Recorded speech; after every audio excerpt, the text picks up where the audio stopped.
Анна сидела за кухонным столом, медленно помешивая остывший кофе. Дом, который всегда казался уютным и наполненным теплом, вдруг стал чужим и холодным.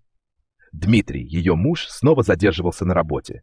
Последние несколько месяцев это стало почти нормой. Поздние совещания, срочные проекты, неожиданные звонки. Анна привыкла доверять ему, но чувство тревоги, похожее на колючий мороз, настойчиво стучалось в ее сознание. Она пыталась убедить себя, что это просто усталость, стресс или воображение. Но когда он вернулся поздно ночью, запах его рубашки рассказал ей больше, чем все слова. Легкий аромат дорогих женских духов был едва уловим, но слишком чужд, чтобы быть случайностью. Анна почувствовала, как ее сердце сжалось. Она не спросила, где он был. Вместо этого она приняла решение. Если правда есть, она ее найдет. На следующий день, делая вид, что все в порядке, Анна начала действовать. Она аккуратно проверила его телефон, пока он принимал душ. Сообщения были стерты, но один номер повторялся слишком часто в недавних вызовах. Анна записала его. Через неделю она уже знала, кто эта женщина. Молодая, амбициозная, симпатичная коллега Дмитрия, Катя. Анна следила за ними, пока они ужинали в ресторане, смеялись и держались за руки. Она сидела в машине неподалеку, чувствуя, как внутри нее поднимается буря. Боль, обида и унижение сжигали ее изнутри, но она не дала этим эмоциям выплеснуться наружу. Слезы застилали ей глаза, но она знала, что не будет сцены, не будет криков. Ее месть будет другой. Анна вернулась домой раньше Дмитрия. Когда он вошел, она улыбнулась ему, как ни в чем не бывало. Ужин был на столе, ее голос звучал спокойно, но внутри нее созревал план. Дмитрий даже не заметил, как его собственная жена превращалась в его самого опасного врага. Разрабатывая план, Анна не могла уснуть ночами. Она смотрела в потолок, вспоминая, как начинались их отношения, с нежности, страсти и обещаний. Она отдала ему столько лет своей жизни, поддерживала в трудные моменты, верила в него. Теперь он предал ее. Казалось бы, можно было бы просто развестись, собрать свои вещи и уйти, но Анна не могла. Ее держала не любовь, это чувство умирало с каждым днем, а желание заставить Дмитрия почувствовать ту боль, которую он ей причинил. Она начала с мелочей. Дмитрий привык, что его рубашки всегда идеально выглажены, его кофе утром готов, а документы для работы разложены по папкам. Анна перестала это делать. Когда он спрашивал, почему, она лишь улыбалась и говорила, что была занята. Его раздражение забавляло ее, но это было только началом. Анна наняла частного детектива, чтобы узнать больше о Катерине. Она хотела знать все — ее слабости, страхи, тайны. Оказалось, что Катя не так уж безупречна. Она скрывала от родителей, что встречается с женатым мужчиной, и боялась осуждения коллег. Анна понимала, что эту информацию можно использовать. В то же время Анна начала меняться. Она обновила гардероб, записалась на фитнес и изменила прическу.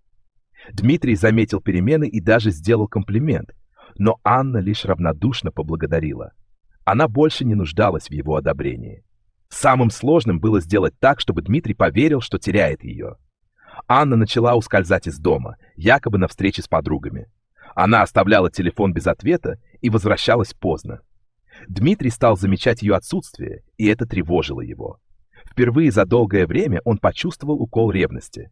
Это был лишь первый шаг в ее игре.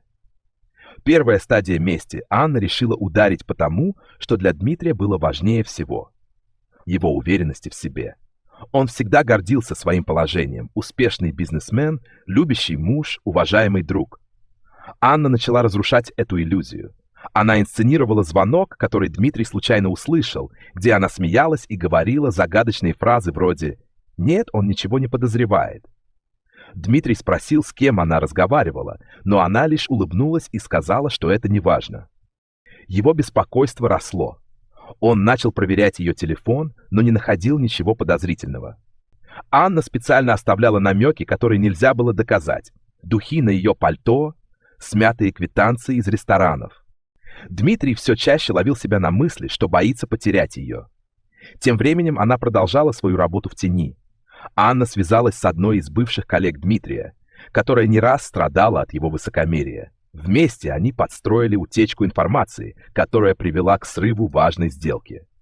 Дмитрий начал терять доверие партнеров, и в его делах появилась нестабильность.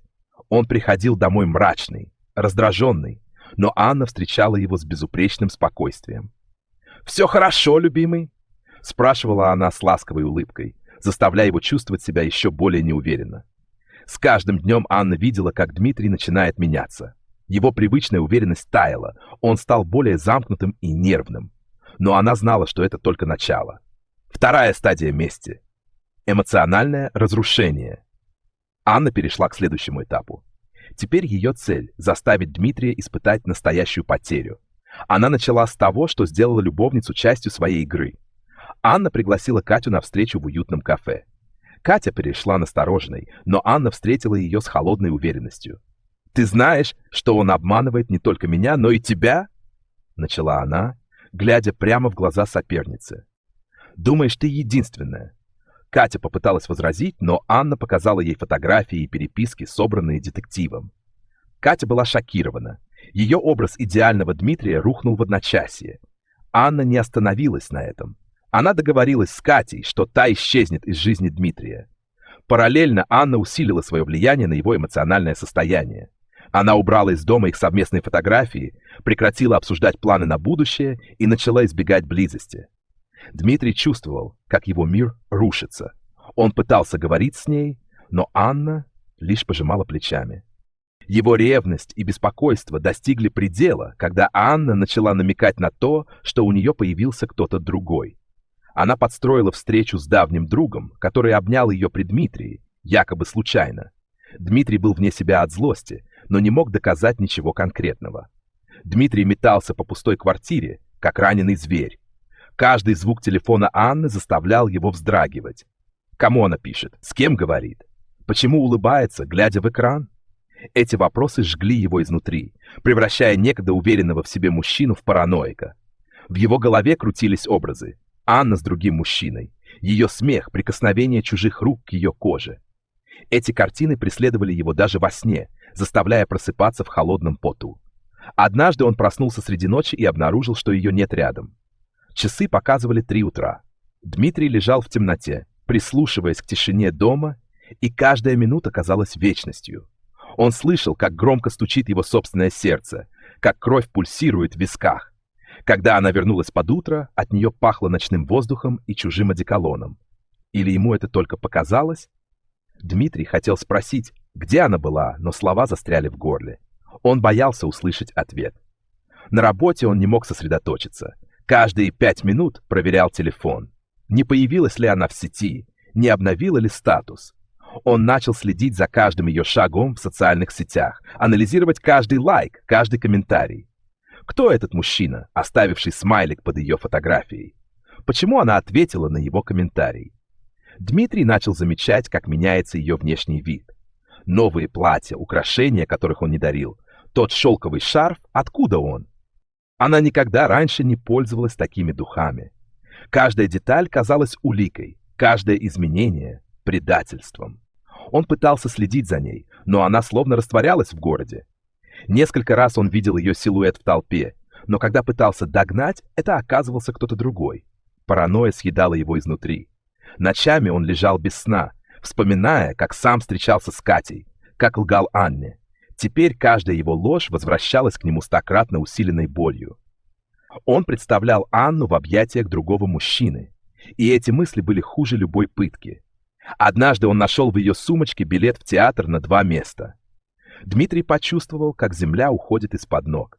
В тот вечер она сказала, что идет к подруге. Он пытался работать, но не мог думать ни о чем другом. В его воображении она сидела в темноте театра, а чья-то рука нежно сжимала ее пальцы. Мысли о мести Анны даже не приходили ему в голову. Он был слишком поглощен своими страданиями, чтобы понять. Каждая секунда его мучений была тщательно спланирована женщиной, которую он предал. С каждым днем паранойя Дмитрия усиливалась. Он начал замечать детали, которые раньше упускал. Случайные взгляды прохожих на его жену, едва уловимые улыбки незнакомцев. Каждый мужчина казался ему потенциальным соперником. Каждый телефонный звонок — доказательством измены. Однажды вечером он увидел, как Анна разговаривает по телефону в саду. Ее силуэт в лучах заходящего солнца казался призрачным, нереальным. Она тихо смеялась, и этот смех резал его сердце, как острое лезвие. Дмитрий стоял за занавеской, сжимая кулаки до боли, пытаясь расслышать хоть слово из ее разговора. Ночью его мучили кошмары. В них Анна всегда уходила, растворяясь в тумане с другим мужчиной, чье лицо он не мог разглядеть. Он просыпался в холодном поту, задыхаясь от бессильной ярости и страха. Рядом пустая половина кровати казалась бездной. В офисе его рабочий стол превратился в пост наблюдения. Он постоянно обновлял социальные сети Анны, анализировал время ее последнего появления онлайн, пытался угадать, где она и с кем.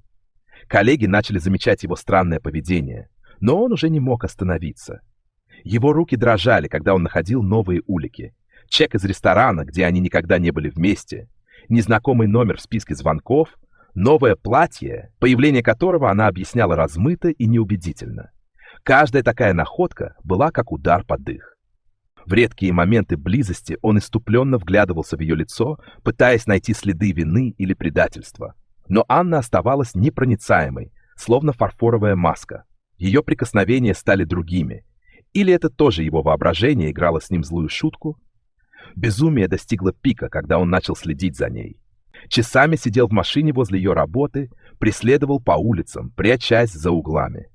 Каждый раз, когда она заходила в кафе или магазин, его воображение рисовало встречи с любовником. Реальность и фантазии смешались в его сознании в ядовитый коктейль. В момент особого отчаяния он даже установил скрытые камеры в их доме. Часами просматривал записи, пытаясь найти подтверждение своим страхам. Но эти бесконечные видео только усиливали его паранойю. Каждый жест Анны, каждый ее телефонный разговор казался теперь частью какого-то тайного кода. Но самым страшным было осознание, которое пришло к нему однажды ночью. Он заслужил это. Все его мучения были лишь отражением той боли, которую он причинил ей. И теперь, корчась от ревности и страха, он наконец понял, что значит быть преданным. Но было уже слишком поздно. В день их годовщины Дмитрий сидел один в их спальне, держа в руках старую фотографию, где они были счастливы. Его руки дрожали. На столике лежал конверт, который он нашел утром. Результаты слежки за Анной, которую он заказал частному детективу в момент полного отчаяния. В конверте не было никаких доказательств измены. Ни единого. Все встречи, все звонки, все подозрительные моменты имели простые, невинные объяснения. Анна не изменяла ему, но что-то в этом открытии заставило его похолодеть. Если не было измены, значит... Он вспомнил каждый ее холодный взгляд, каждую загадочную улыбку, каждый момент неопределенности, который сводил его с ума. Все это было спланировано. Она заставила его пережить то же самое, что пережила сама. И это было страшнее любой измены. Когда Анна вернулась домой, она нашла его сидящим в темноте. Их взгляды встретились, и впервые за долгое время между ними не было лжи. Она видела в его глазах понимание и что-то похожее на восхищение, смешанное с ужасом. Ты все это спланировала. Его голос был хриплым. Каждую деталь, каждый момент сомнения, каждую секунду моего страха. Анна молча подошла к окну. За стеклом город мерцал ночными огнями. Теперь ты знаешь, как это, когда твой мир рушится, когда каждый вздох отравлен сомнением, когда любовь превращается в яд. Знаешь, милый, произнесла она, медленно приближаясь к нему, я долго думала, как заставить тебя понять. Понять, каково это, когда твой мир рушится. Когда человек, которому ты доверял больше всего на свете, оказывается предателем. Дмитрий побледнел, осознавая весь масштаб происходящего. Каждый странный случай последних месяцев, каждая неудача, каждое совпадение — все складывалось в единую картину. «Катя!» — прошептал он. «А да, Катя!» Анна присела на край кровати, наблюдая за его реакцией. «Бедная девочка так расстроилась, узнав о твоих других любовницах, которых, конечно же, не было. Но доказательства были очень убедительными. Она достала телефон и показала ему фотографии, искусно смонтированные, неотличимые от реальности. Дмитрий увидел себя с разными женщинами в компрометирующих ситуациях. Дмитрий встал, пошатываясь. «Я заслужил это. Все до последней капли». Он сделал шаг к ней, но остановился. «Что теперь?» «Теперь?» Анна повернулась к нему, и в лунном свете ее лицо казалось маской из фарфора. «Теперь мы квиты. Я ухожу. Но знай, я никогда тебе не изменяла. В этом разница между нами. Знаешь, что самое страшное, Дима?» Ее голос был мягким, почти нежным. Я действительно любила тебя. До последнего дня. Даже пока планировала твое уничтожение, я любила тебя. Это и есть настоящая трагедия. Она ушла, оставив его одного в пустой квартире среди обломков жизни, которую он сам разрушил. Звук ее каблуков затих в коридоре, а затем хлопнула входная дверь. Точка в их 10-летней истории. И в этот момент, стоя один в темноте, он наконец осознал истинную цену предательства. Говорят, месть — это блюдо, которое подают холодным. Но иногда оно обжигает обоих. И того, кто предал, и того, кто мстит. Остается лишь пепел несбывшихся надежд и горький вкус потерянной любви.